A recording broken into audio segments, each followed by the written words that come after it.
Piers Morgan thought he had a plan. A cornered guest, a sharp insult, and a viral clip. That was the formula. And today's target? Congresswoman Jasmine Crockett. What he didn't count on was the fire behind her calm. What he didn't expect was the silence after she spoke. The kind that sucks the air out of a room.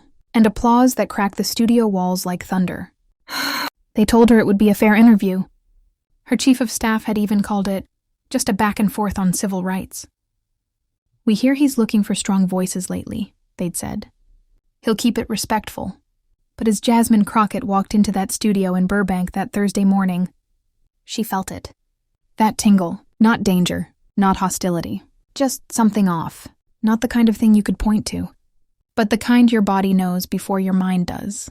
It was in the way the young woman from makeup looked up, froze, then looked away. In the quiet exchange between two staffers, who suddenly stopped whispering as Jasmine passed.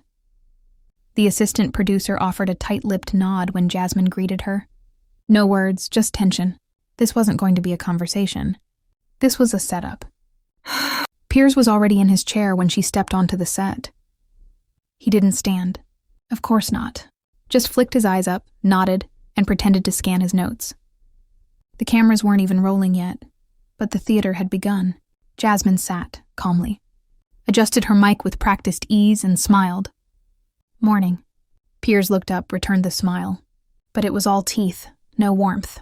"Good morning, Congresswoman Crockett," he said. "Let's have a spirited conversation, shall we?"